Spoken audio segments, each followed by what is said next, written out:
Kia ora, tēnā koutou, no mai, haere mai. Hello everyone, welcome to the Walking the Shadowlands podcast. Join me as we take a walk into the realms of the unexplained, of the paranormal, of things that go bump in the night and haunt your dreams.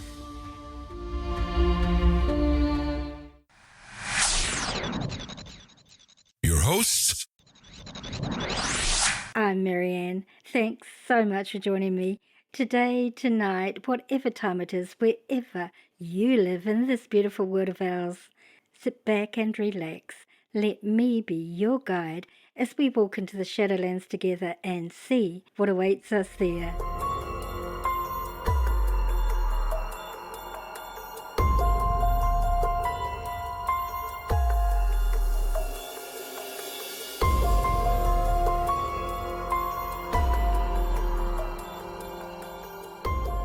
Hello everyone, welcome. If you're a first-time listener, a special welcome to you. We're glad to have you with us all. In this episode, we're re-exploring a subject that most of my listeners find very captivating and thought-provoking. The very first episode that I did on this subject in the first season of the Walking the Shadowlands podcast remains, to this day, 12 seasons later, one of my most listened to episodes. It was called A Glitch in the Matrix, a Holographic Reality. I followed that up a few seasons later with A Glitch in the Matrix Experiences, where people shared their personal glitches. If you haven't listened to the first episode, then I suggest that either before or after you listen to this one that you do, especially if you don't know much about this topic. It'll lay the groundwork for you to understand the experiences people in this episode have had. Today, we're diving into a world where reality itself seems to take a back seat. We're exploring the fascinating and sometimes downright eerie phenomenon known as glitches in the matrix. These are moments where time seems to stand still, the mundane turns extraordinary, and the impossible becomes a lived experience. I have 18 incredible stories lined up for you from people who have encountered these glitches firsthand. So, if you've ever experienced a sudden shift in your surroundings, a strange déjà vu, or a moment that defies all logic, you're in for a treat. Before we do begin, just so you're aware, I'm just going to play these experiences one after the other, with a small gap between them. Some of these experiences are extra objects appearing. Some are definitely timeline or alternative reality glitches, or alternative timeline glitches if you prefer. And some are time glitches, but whatever sort they are, they're very interesting. As always, the question is, are you ready to walk with me into this part of the Shadowlands and see what awaits us there? Then let's begin.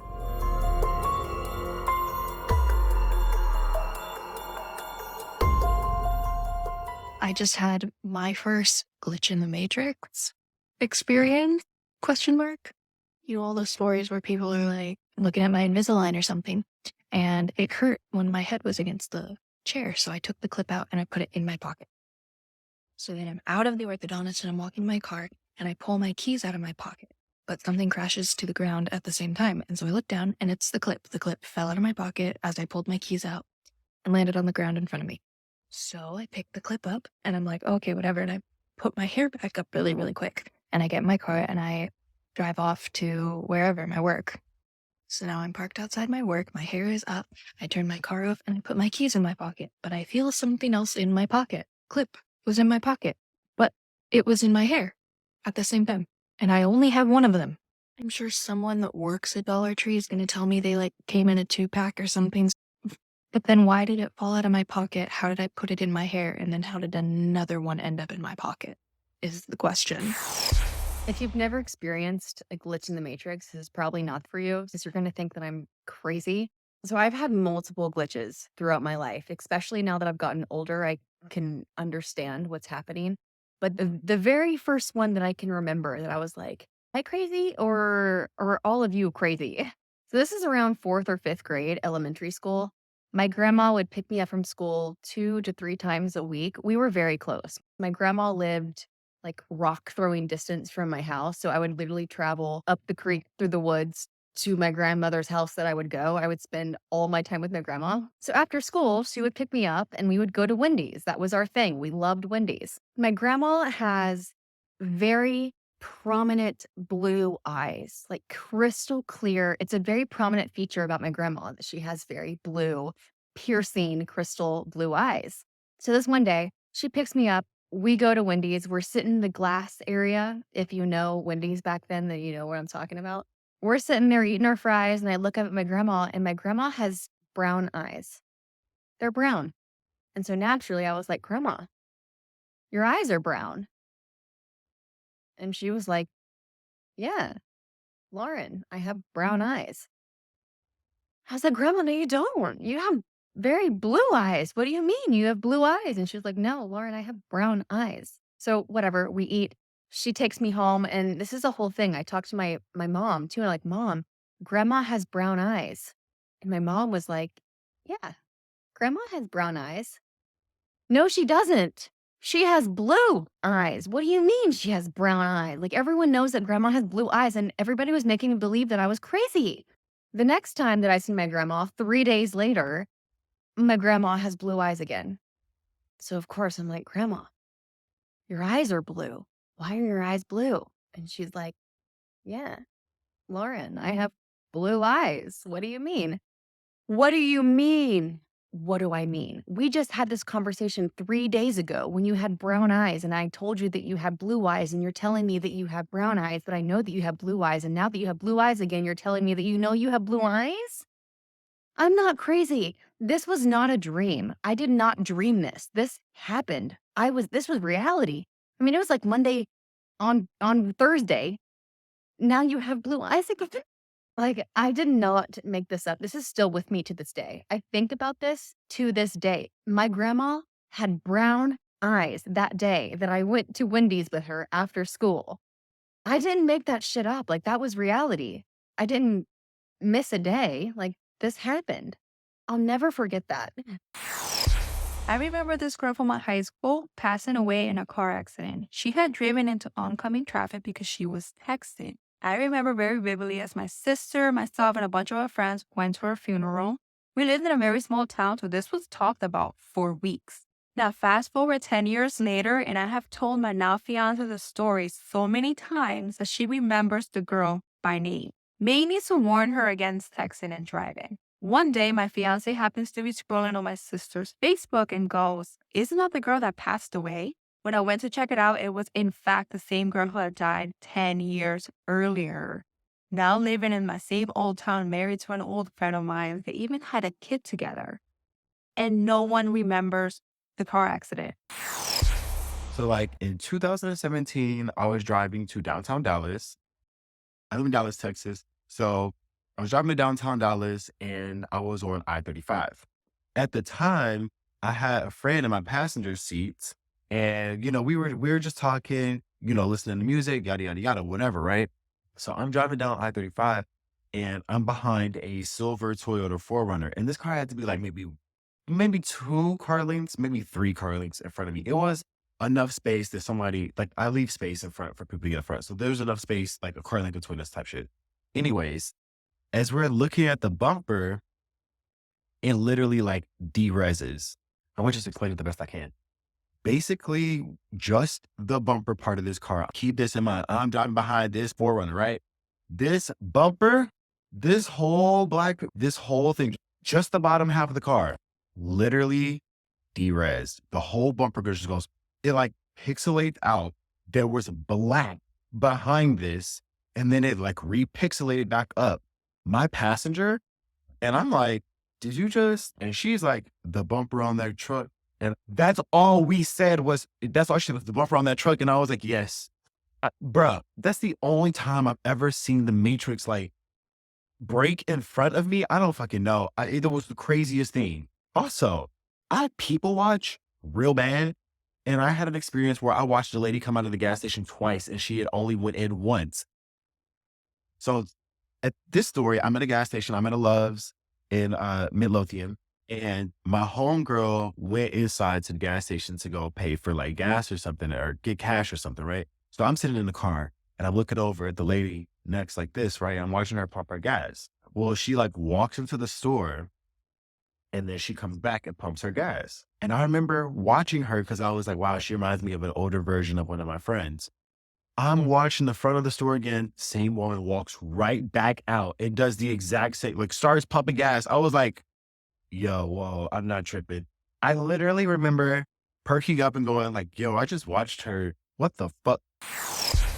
Had an Android phone which had a Google Cards feature option that could notify you like 15 minutes to home if you were out. I thought this feature was annoying and useless, so I kept this feature off. After several months of no cards notifications, one night I'm at home and a card pops up saying 35 minutes to home, pinning me at a random intersection on the other side of town. Let's call it First Street and Story. I think that's weird. I'm not even way over there. I don't even know where that is. I've never been to that area. I go to my card setting to turn it back off, but it's already turned off. Next night, exact same thing happens. 35 minutes to home from First Street and Story. Still definitely not over there. Check cards feature, and the notifications are still turned off. So no idea why I'm getting a notification. A few days later, a friend and I are out running errands, and he misses his intended exit, so he takes the next one. Once on the streets, I ask, "Where are we? I've never been over here." Suddenly, a car to our right tries to turn left and crashes into us. Mess up the wheel to be unable to turn, so he pulled forward to the curb to call a tow truck. We had our kids in the car, so I call my sister to pick us all up. When my sister asks me for the location, I look up at the street signs. First Street and Story. This happened a couple weeks ago. I'm still racking my brain, and it makes zero sense. So I bought this house September of 2021. It's taken me a long time to organize it, get it decorated the way that I want it. I still don't have kitchen chairs. That's not important. I'm just snitching on myself and getting distracted. So when I organized the kitchen, I put some of my cookbooks above the microwave, and then some I put in this china cabinet. Okay. And then I went online to Amazon and I ordered these cute little ceramic cats. They're heavy and they're gold. And that's very important. And I chose gold because had I chosen the other option, which was oiled bronze, which is what I would have preferred, you wouldn't be able to see it. They would have just blended in. So I got gold. I don't go for gold ever. Like even my cast ring, everyone got these in gold. I went silver. I chose silver. Silver tufted headboard, silver frames here. Just driving that point home, okay? The reason I chose gold is because you wouldn't have been able to see it otherwise. And I loved that they were cats. I had never seen that before, okay? I was like, this is adorable. I must have. So then maybe like, I don't know, whenever the semifinals were for college playoffs, okay? I built a bookshelf. And then when the game was over, I went upstairs to my attic and I pulled down boxes of books that had been in storage since before I purchased this house, okay? Really probably since 2019, okay? And I put some of them on a bookshelf in my other room on another bookshelf. But the ones that matched the color scheme of the bookshelf I was doing, I kept. And then as I'm pulling all of these books out, guess what I find? Guess what I find in the box? The exact same bookends. And when I looked at them on Amazon, I'd never seen them before. And this box has been in storage for like 3-4 years now. Like storage meaning like in my attic or at my parents' house. And I've asked my mom, because I was like, maybe she just threw them in there. No, she'd never seen them before. And she's the only other person who would have ever messed with it. And I can't make heads or tails of it. One day I was living with my two best friends, Caitlin and Courtney. Caitlin is a nurse, and she always had these old beat up shoes that she wore to nursing every time. But then she threw them out and she got brand new shoes called Hoka's. They're like very popular amongst nurses. And she religiously only wore these Hoka's when she would go nursing, and she would always keep them right next to the door when she got home because obviously they're disgusting because they were like nursing shoes. So she didn't want to like bring them in the house. So they always sat next to the door when she was home, and they were gone when she went to work because she wore them. So one day, me and Courtney were about to go on a walk, and we look at the door and we see that Caitlin's Hoka's are sitting there, but we know she went to nursing today. She's literally on a 12-hour nursing shift. So we're thinking, we talk to each other. We're like, Did she keep her old shoes? Like, why didn't she wear her Hokas today? I thought she threw those out. It's so weird. And we both stared at the shoes and we're just like, weird. Went on a walk. Later on, when Caitlin came home, we asked, hey, did you use your old shoes today? Because your Hokas were sitting at the door. And she was like, no, I threw those out. I wore my Hokas. What are you guys talking about? And we were both like, what? Like, your Hokas were literally here. But they couldn't have been because she was wearing them, but they were. And I still think about it a lot to this day. And none of us have any idea why it happened or how. Wondering if anyone else that lives in Chicago or has been in Chicago ever and has been to this building gets the same weird vibes from it, but the Marshall Fields Macy's, now the one that's a Macy's now on State Street, that used to be a Marshall Fields, the building itself is super old. It's pretty cool inside. It's just a neat building. But I never want to go back. It gives me weird vibes. And specifically, there's this thing that happened to me once while I was there that just gave me the weirdest vibes. So we'll set the scene. I go in, and I'm looking for a specific, I think it was a top, and I ask what floor is XYZ item on. They say the 5th floor. So I take a bunch of escalators up to the 5th floor. And I remember, because I consciously had to look for the escalators going up to each respective floor. I get there, I didn't find what I need. So I'm like, okay, time to take the escalators back down. And I walk, and I walk, and I walk on this floor, and I can't find an escalator. Look, I can find up escalators. I can't find any down escalators. So I walk and I walk and I walk and I walk. And I still am not finding them. And I'm walking through all these departments that I had not walked through before. But I don't take any stairs up or down. I don't take any escalators up or down. And this becomes important later. So it feels like I've been walking for like ever now. And I'm seeing weird parts of the store that I didn't remember walking through. Like, I walked through the bedding section. I walked through some toys. I walked through an empty, looks like it was a chocolate shop is the best way I can describe it. Finally, I'm getting fed up. So I walk up to the nearest person in desperation. And I'm like, do you know where the down escalator is? And he looks at me and he's like, you're in the basement.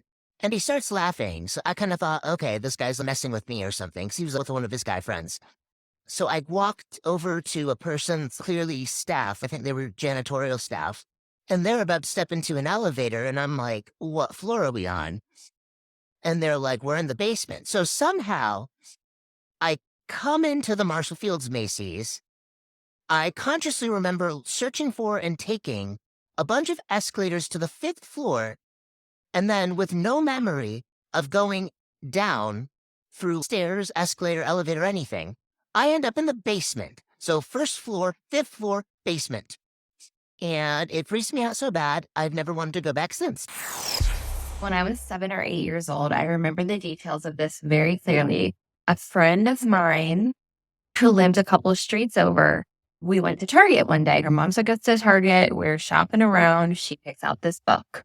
It wasn't a Goosebumps book, but it was like a knockoff similar to Goosebumps. That's aging me. But so it was kind of like a spooky book. Yeah, I remember it was a black book with red lettering.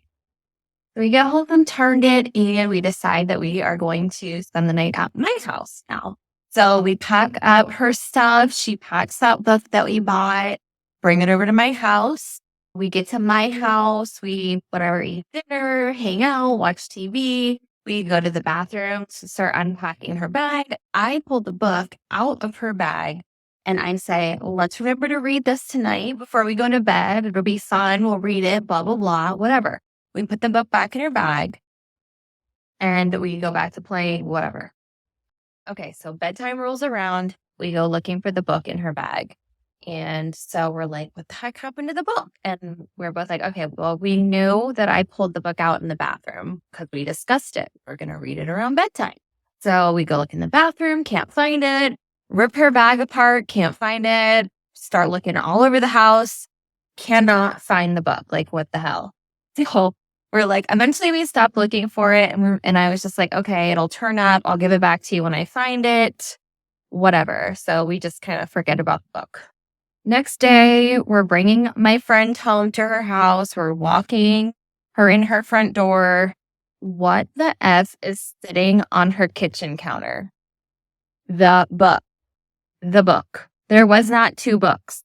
There was one book that we both, I'm getting goosebumps now because I remember it to this day. We both remember me pulling that book out in the bathroom of my house, disappeared from my house, and it ended up on her kitchen counter. And when we asked her mom, what is that book doing here? She said, you guys left it here this whole time. It's been sitting here since you left. Oh my God, bumps. Freakiest thing. If you're enjoying today's episode, then please consider becoming a supporter and helping me with the running costs of keeping this podcast on the air.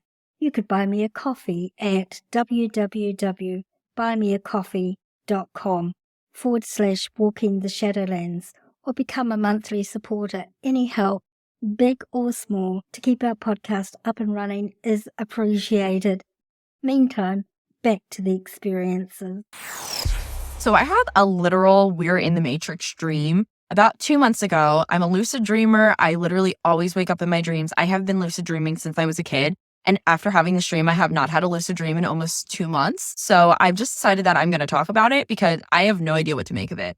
Essentially, I have lucid dreams all the time. I wake up at like the smallest mention of something that is not based in reality. This is frequent for me. It has been happening since I was a little kid.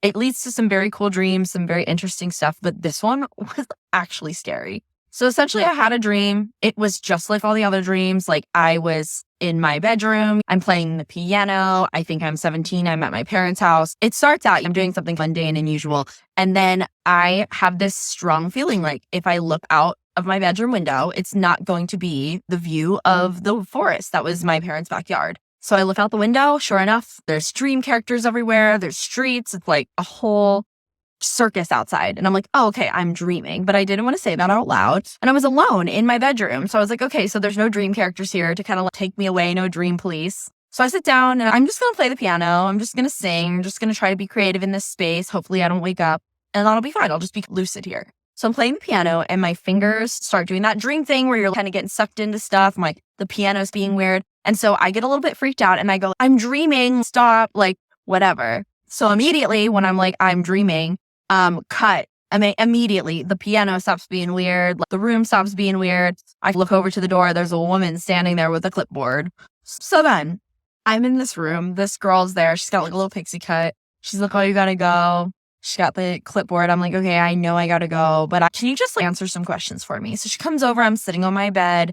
And as I'm asking her these questions about like why I have to leave and why I keep waking up in my dreams, I'm looking around and all of a sudden the walls start to be weird. If you've ever seen Community and you know what the Dreamatorium is, it kind of starts like glitching. It's like, am I in some sort of like weird white room that has like lines and it's almost like a projected virtual reality? That's what it looked like. So as this dream woman's talking to me, suddenly everything turns into this very like, it's a virtual reality space. And it's almost like the VR dies and this other woman is standing there. And she's like, she gets real weird. She's like, oh my God, no, like I have to fix this. What? She's like, you were supposed to wake up. And I was like, what do you mean? She's like, you're just like not supposed to be able to access this space while you're in a dream. You should not be here. And I don't know how you got here. And we are going to be in a lot of trouble. And I was like, what do you mean by we? So essentially she takes me out of this room and we are on some sort of like a spacecraft. And she takes me over to the screen, like in the wall, and it's showing past dreams that I've had from this camera, and I'm seeing them. And I remember that I've had these dreams. I'm like, how do you have access to this? She's like, I actually have this whole file on you. We've been watching you. And essentially we know that you can lucid dream, but you're not supposed to be able to leave the dream and come into what is here reality. And I'm on literally, it's like a spacecraft, but it was very weird. And essentially she keeps showing me the moments in dreams when I become, and she's like, humans aren't supposed to be able to do that. And we don't know why you can do that. But this is you waking up in all your dreams. And there is like this shift in the dream. And I can see it from a third person point of view instead of my experience, but it's all dreams that I remember having in the past. And I'm like, I just want to explore. So I don't know what you're talking about. She's just like, no, it goes beyond that. Like, you shouldn't be able to do this. She brings out this folder and it's numbered. I have a number, like a case. And she's just like, yeah, your number whenever. And we've been watching you for a while because you can do this and nobody else can. And we just want to know why. But essentially, we're going to have to stop it from happening. So I'm not going to lie. At this point, I start getting really freaked out because I'm lucid. I'm physically in a body. I'm there. Everything feels very, very real. And I'm fully aware of who I am. I know that I'm back asleep on Earth. I'm in a dream. I know everything. But I also have all these memories of all of my dreams as well. So she takes me into this room and it's like a waiting room and there's all these people who are dreaming and they're like catatonic and they all have these handlers, but literally they're catatonic, like trying to look at them, get their attention. Like nobody is responding. They're all asleep and something's wrong with them or wrong with their dreams and they're waiting to be kind of like processed. And they're in this room. So then these like military people come up to me. They're not like United States military. It literally, I don't know how to explain it. They seemed human to me, but it felt like futuristic or alien or something. I don't quite know. It was like this group of people and they come and they escort me to a bridge of some sort. Not a full bridge, like the bridge of a ship. And this is where it gets really weird, but they start asking me about like, vaccines or shots or something. They're asking me about that. And I'm like, yeah, I've got all the shots on Earth that I'm supposed to get. And they were just like, no, something's wrong with your DNA. You're not supposed to be able to wake up here. We're going to have to give you this injection and then you'll never be able to lucid dream again. And I was like, excuse me, what? And this handler apologized. She's like, I'm really sorry that we have to do this, but like, we have to do it. You can't be here. And so I'm just like, what are you talking about? They start talking about like B12. I don't know where that came from. They started talking about like, certain genes and then they put these like dots on my veins. I was like, get off of me. But I can't wake up. I'm lucid, but I can't wake up myself at all.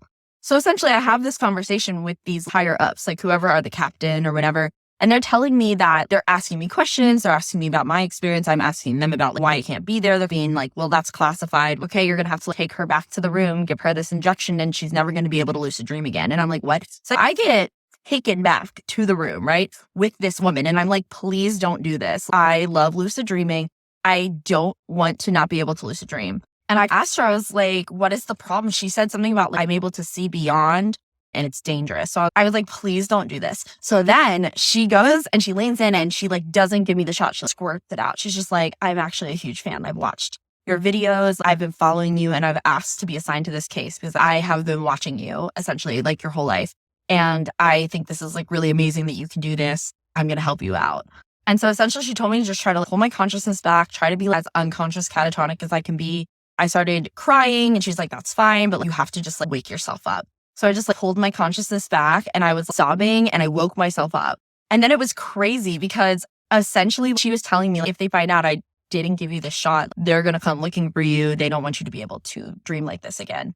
And then when I woke up, I literally had like 104-degree fever. I was not sick when I went to bed. And then I woke up with this 104-degree fever and I was sick for 4 days with like, this horrible flu that came out of nowhere when I had that dream. And ever since then, I haven't had another lucid dream at all. In fact, I'm having like weirdly normal dreams, dreams about stressful things going on in my life, like dreams that would wake me up. And I have not had another lucid dream. So I don't know what to make of that. It really scared me. And to be fair, I got so delirious with fever. I told my fiance about this dream and then I was like, I am going to go back to sleep and I'm going to make a deal with the people that if my fever breaks, and because it wouldn't break, I was taking medicine, my fever would not break for like 3 days. I was like, if my fever breaks, then I won't lucid dream anymore. And I went to sleep and I do not remember having any sort of a dream about that, but I did wake up. My fever was broken and I have not had a lucid dream since. So I literally don't know what that means. And if anything, it's really hard to think about. It was so real. And I can very vividly remember being there for the whole dream and when everything was and how futuristic and alien it was. And it was actually really scary. When I woke up, I was so paranoid that I wasn't going to be able to remember it. And I was so sick that it was like really hard to even write it down. I don't want to be like we are stuck in Matrix or anything like that because maybe dreams are just weird things. But considering I've had psychic dreams, I have dreams about people's deaths, like I have like premonitions, and that's really connected to the real world. I don't know what to make of this dream. And like I said, it's been 2 months and I don't think I've woken up in a dream since. So that's that. I don't even know how to say this, but I experienced a glitch in the Matrix Funeral Edition. And honestly, this is probably one of the craziest, most unexplainable events in my entire life. I am losing sleep over it. I literally just can't. But 2 months ago, I make funeral arrangements with the family. They have a cremation and they order 50 prayer cards. 50 prayer cards. Now, the cards they picked out were so unique, so rare, so beautiful. I'd never even seen them before. Don't carry them. I had to order them custom made from a third-party vendor, in which I did. They mailed them to me. Now, I held on to those prayer cards and the cremated remains for about 2 months. Until last week, on Friday, and the family called because they wanted to pick them up. So they come in, they pick them up. I'm like, oh, when are you having your service? They said they're going to do something on Sunday, which is in 2 days. I was like, oh, that's really nice. Where are you having it? They're like, we haven't decided it yet. Anite was really old and she kind of outlived all of her friends, so we'll figure it out. I'm like, great. I hope it's beautiful and so on and so forth. I didn't go, wasn't invited, didn't keep in touch, whatever. Now Monday rolls around. Okay. So that was Friday. Now we're on Monday. And I get a message from a restaurant who had called and they were asking why we mailed them prayer cards. I didn't mail any restaurant prayer cards. Like, what is this about? I call them back. I'm like, why do you think they mailed you prayer cards? She was like, because your ad is on them. You know, we put the funeral home ad on the prayer cards. I was like, no, I didn't mail you anything. What is the return address on the envelope? She said there was none. I'm like, well, that's weird. I don't know. She's like, what is the name of the deceased? You know, she says Van Ida. I was like, well, that's weird. I was like, I gave the family those cards on Friday. I'm like, I don't know. Maybe they mailed them to you. Like maybe I thought maybe they didn't have their service on Sunday. I don't really know. I just know I didn't do it. So I was like, they'll figure it out. Later that day, I get a phone call from the daughter of Aunt Ida. She's like, Melissa, why did you mail the restaurant prayer cards? I was like, I didn't. It's like, I talked to the restaurant. I explained her the same thing I explained to you. She was like, how did you know we went to that restaurant? I was like, I didn't know you went there. I didn't know anything. She said, yeah, we went there yesterday. It was Sunday. And I said, did you have the prayer cards that I gave you? She said, yeah, 50 of them. She said that she handed some out. She even had a few extra. I said, okay, that's weird. I said, when you go to the restaurant and pick up those prayer cards that were mailed to you, can you give me a call? Because I'm thinking the prayer cards have to be different. Maybe like a friend or something found out that was the restaurant, ordered them, they came late. I don't know, but there has to be a reasonable explanation. Well, she goes and she gets them and she calls me. And the prayer cards, the custom prayer cards that I had ordered from a third-party company, they were exactly the same, identical. Ad on it and everything. I'm like, that doesn't make sense. Doesn't make sense. I'm like, return address? She said no. But the post, like when it goes to the post office, was a zip code that wasn't near either of us. So I was like, or the company I ordered it from, like totally different county. I was like, this is really weird. So we were just like, wow, unexplainable. But I don't let things go. So I called the company because now I'm thinking maybe there is a chance that like, I heard somebody in the office ordered it and like somehow magically knew the restaurant and mailed them. Like that would be crazy, but there's got to be some kind of reasonable explanation that there is more than 50 identical prayer cards, right? Well, here's what happens. Okay, it's not 50, you know what? And there was a reorder put in. I'm doing that. Phone boss. Hi. Yeah. Someone. Can I just tell you something really quick? So if you follow me, you understand that only 50 prayer cards were ever ordered. Custom prayer cards were ever ordered. Family picked them up on Friday. They had their celebration on Sunday. They handed some out. They had a few extra. Monday morning rolls around and there is 50 identical prayer cards that show up to the restaurant that they only chose on Saturday night. She literally had more than 50 prayer cards in her possession. And to be honest, they didn't need an additional 50 prayer cards. Me and Ida's daughter have literally exhausted any, even the wildest, craziest reason how this could happen. It's impossible. I used to live with major depression. So when I was 16 years old, there was a time that I wanted to unalive myself. And I was having this intense anxiety attack breakdown. And I cried for at least an hour. And then I lied down in bed. And I couldn't help myself, like that anxiety attack, like that feeling? And as I lay down, I was thinking of ways of how I could unalive myself. Sorry, trigger warning. And then all of a sudden, I felt like arms wrap around me in bed. And I felt this immense, warm, comforting feeling. And I immediately stopped crying. Like I was like, and I couldn't just, and I felt like this immense amount of love. And then I just fell asleep.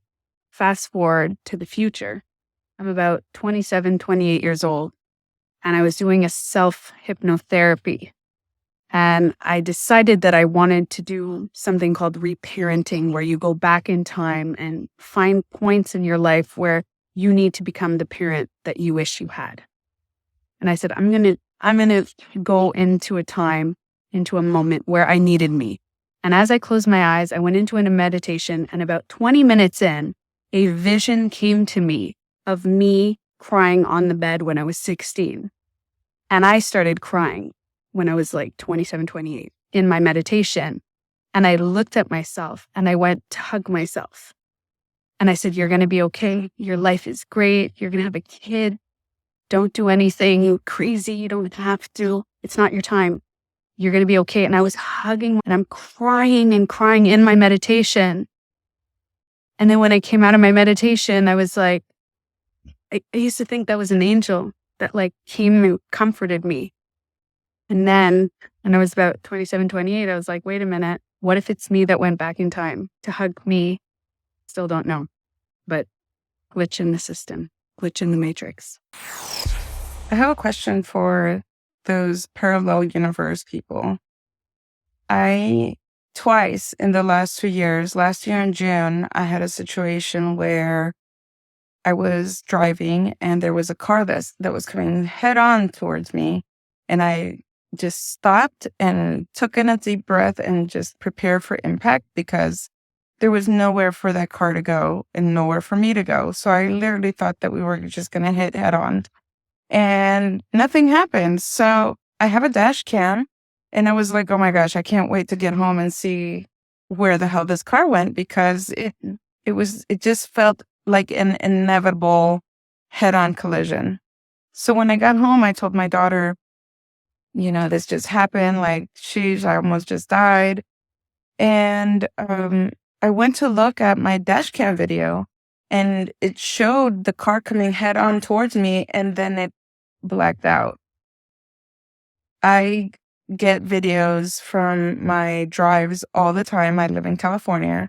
So there's lots of beautiful places where I make dash cam videos all the time to post on my social medias. And for whatever reason, I had never seen my videos glitch like that. And that's what happened. Long story short, my whole life just completely changed entirely. And so I don't know what happened. Anyway, so yesterday I was driving on the highway and one of those construction trucks that carry rocks comes like from the far right lane, crosses over 3 lanes into my lane and then over to the HOV lane. And I had to like make a hard stop, almost a hard stop, and then kind of like swerve to miss him or to not get hit. And then I like turn around to give him the evil eye, like, what are you doing? But then the truck wasn't there. So I'm like looking in my rearview mirror, nothing. There's no truck behind me in any of the lanes. There wasn't that much traffic. Again, I went to look at my dash cam video and it said 1 hour drive. It was like 58-minute drive.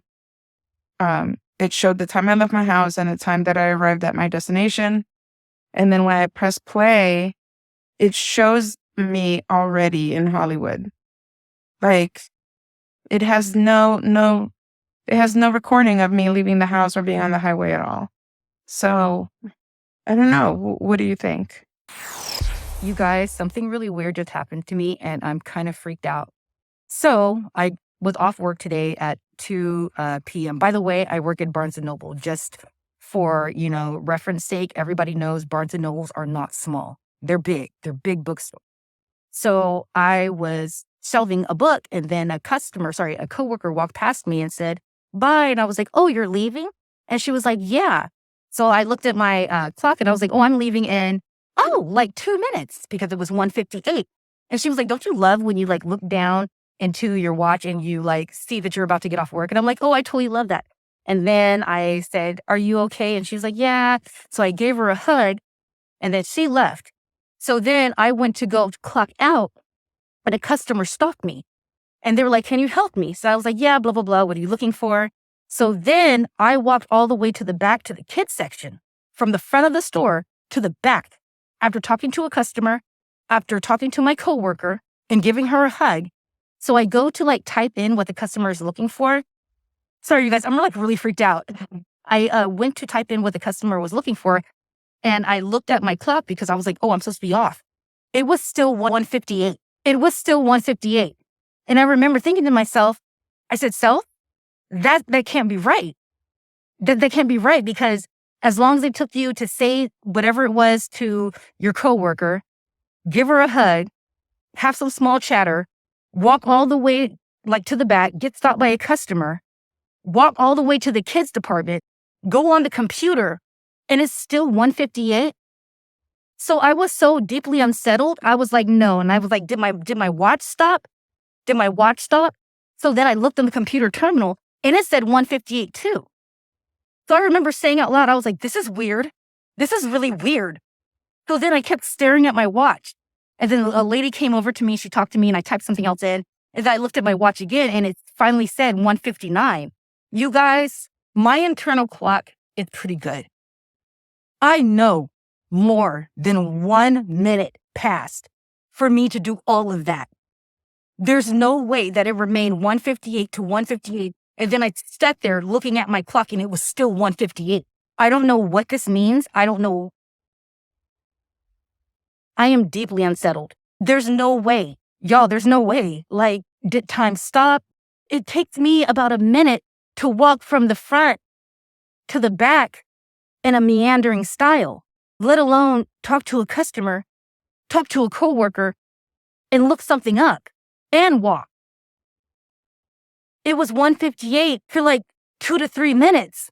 That's what I'm saying to you. Anyways, Saran, the eclipse, I don't know. Y'all, I am not okay. Because that was weird. It was so weird that I looked at the computer terminal to see if maybe, I don't know what I was trying to see. Y'all, that was weird. By the way, it's a digital watch. It's not analog. The computer terminal said the same thing. It said the same thing. I was at my parents' house and I had brought 2 suitcases full of clothes. I had all my clothes organized in my closet the way I like them. There's an organizational system that only makes sense to me. It's like sort of color coded, but I didn't have that many clothes there. So the color coding wasn't like obvious. I'm folding laundry one night. I'm about to pack to go on this road trip across the country. I fold this sweatshirt and I'm like, oh, that's weird. Like I thought I saw that in the closet. I almost wore it today. And then I was like, oh, well, that must have been another day. I must have forgot, whatever. Until a few minutes later, when I went to put the folded clothes in the closet, and this sweatshirt was hanging in the closet. And so I was like, I knew I saw it. And so I'm holding this sweatshirt in my hands, and this one's in the closet, and my flabbers were gasted. I was like, what? And I'm like, how is that possible? I'm going through every scenario in my head. I know for a fact I do not own 2 sweatshirts. I've only owned this one. I used to wear it in college all the time. If I owned 2, I would have known. But also, this wasn't like my house where, oh, I might have like forgotten about a sweatshirt. Like I only brought 2 suitcases full of clothes. I'd already been there for like 2 months. So if I had randomly had duplicated sweatshirts and somehow packed both of them, I would have known by that point. So this was not my sweatshirt. And I was like, okay, maybe it's my mom's sweatshirt. Like, I know I bought this like 2012, 2013, which is like over 10 years ago. So I don't know. I'm like, maybe my mom also bought one. She did own this. Why would she randomly pull it out of her closet and like stick it in my closet? And even in her house, like if I've left clothes around before, she'll pretty much just not touch it. Or if she would like put it on my bed or something. Like she never just like inserts clothing into my closet. Also, it was in the exact sweatshirt spot I would have put it. And so like the chances of her putting, even if all those other things happened, like the chances of her putting a sweatshirt in the exact spot, like she just wouldn't have done that. But, you know, so I'm like, something's happening here. So I went to her room and I'm like, do you recognize this sweatshirt? And my mom's like, yeah, you wore it the other day. And I'm like, do you also own this sweatshirt? Did we happen to buy duplicate ones? And she's like, I don't know. Like, maybe. And I'm like, okay, so you don't know if you own this sweatshirt? And she's like, no. And I'm like, you definitely didn't put it in my closet, did you? And she's like, I haven't gone in your room. No. So she didn't put it in my closet. The only other person in my house was my brother, who never would touch my clothes. Definitely never like put my clothes away in my closet, especially in an organized spot. It was not him. And even if my mom did buy the sweatshirt the same day as me, it would have been over 10 years ago. So she would have had to like rummage through piles of clothes in her own closet and like dig this out. She would have remembered that. She wouldn't be like, oh, I don't know if I own that sweatshirt. Like, she would have obviously known. She dug it out and like put it there on purpose. Oh, like thinking it was mine. But she hadn't been in my closet. She didn't know if she owned the sweatshirt. We had no explanation for it. And something weird, but this one's mine, and it's worn. Like it has pilling and signs of wear, where this one's brand new. This one doesn't have any flaws on it. But this has to be a glitch in the matrix. There's no other explanation. There's no way this duplicate sweatshirt could have gotten in my closet otherwise. Okay, so this is my glitch in the matrix story. My girlfriend and I still don't really know what happened. We drive around a lot together. It's sort of our thing. We drive places for work and stuff. For me, I often have to travel to do art stuff, sort of art painting and markets and things. So we get in the car and we travel a lot. And this has never happened before, and it's never happened again, only this one time.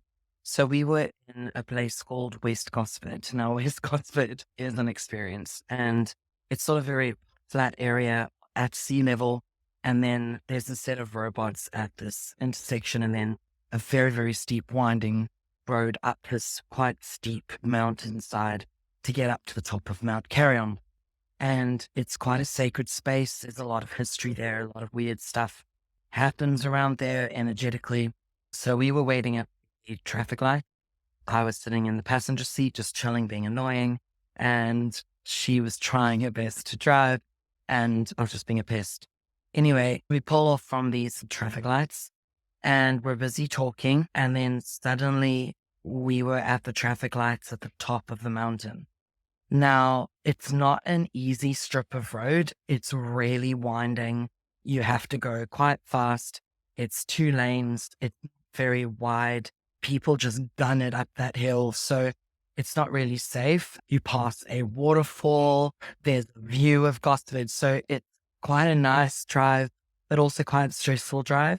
So you can't really daydream or anything on that strip of road. You need to be quite observant, and I'm a driver as well, so I'm usually quite on alert on that road. Like, baby, a bit close to the side, or baby, watch out, or that guy's in your asshole, whatever.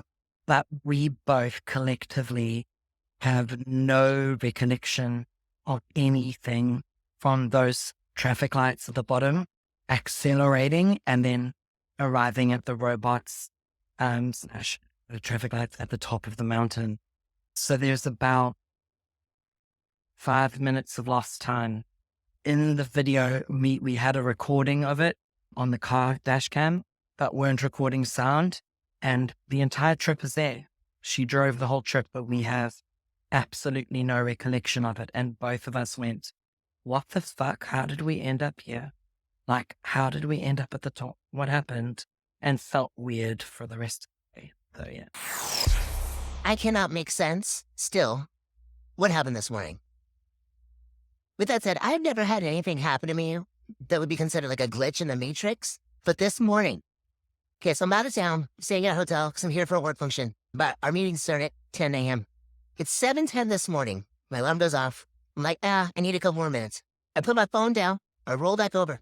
All of a sudden, I can feel my phone in my hand, like almost as if it was placed in my hand, you know? What the fuck? So I roll over. My phone is in fact in my hand. I know.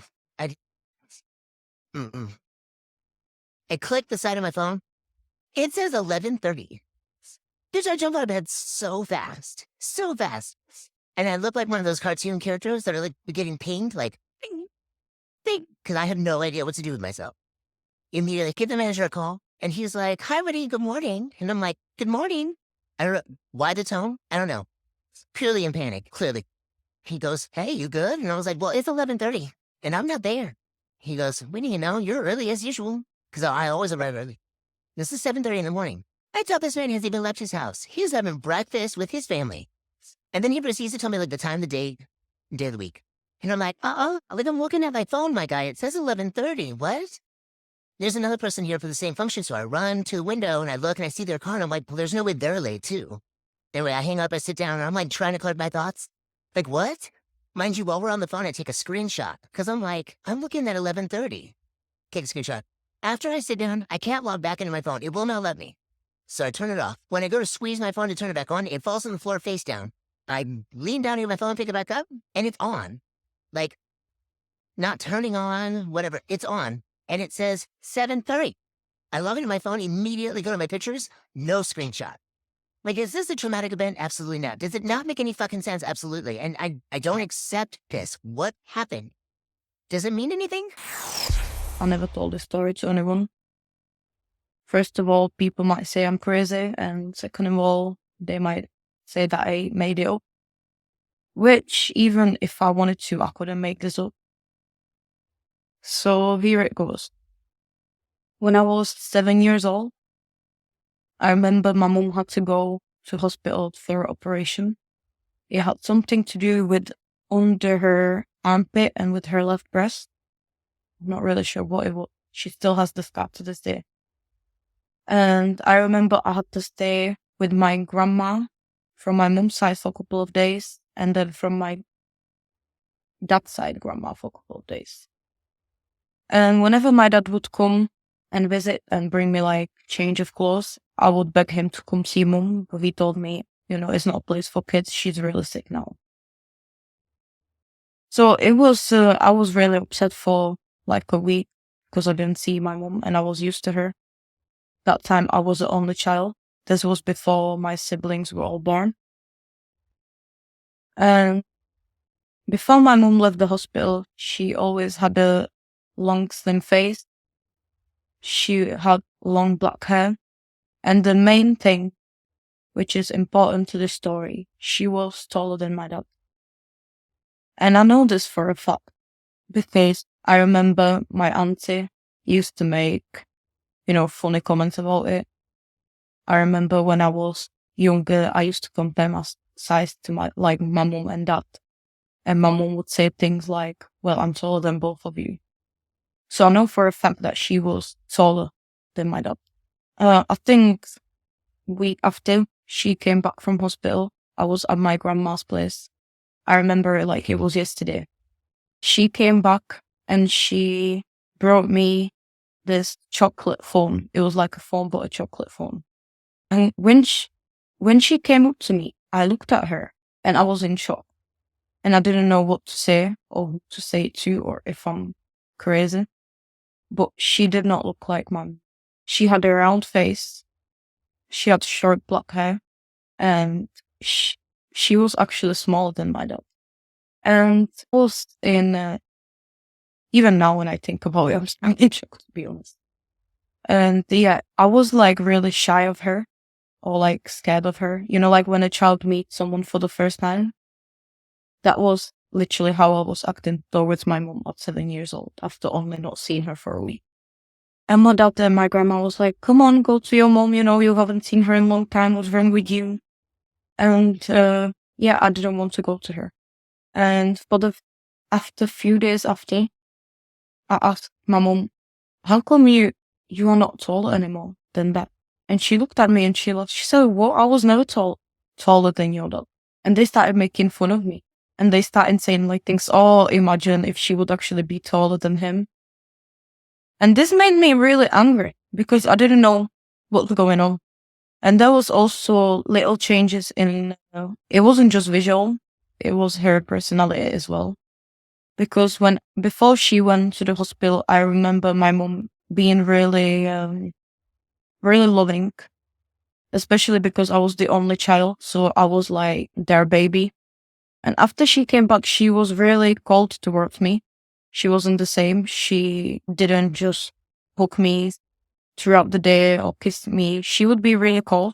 And yeah, it never changed after that. Nothing changed after that. I just got used to it. But I still think about it to this day, like if I made it all up or if it really happened. So yeah, that's my glitch in the matrix.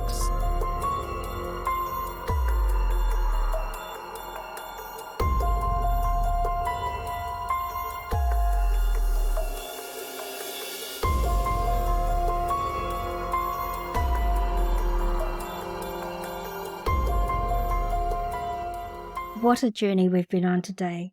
From the strange to the spine tingling, our guest shared some truly remarkable glitches in the Matrix that leave us questioning the very nature of our reality. A huge thank you to all our storytellers for sharing their experiences with us today.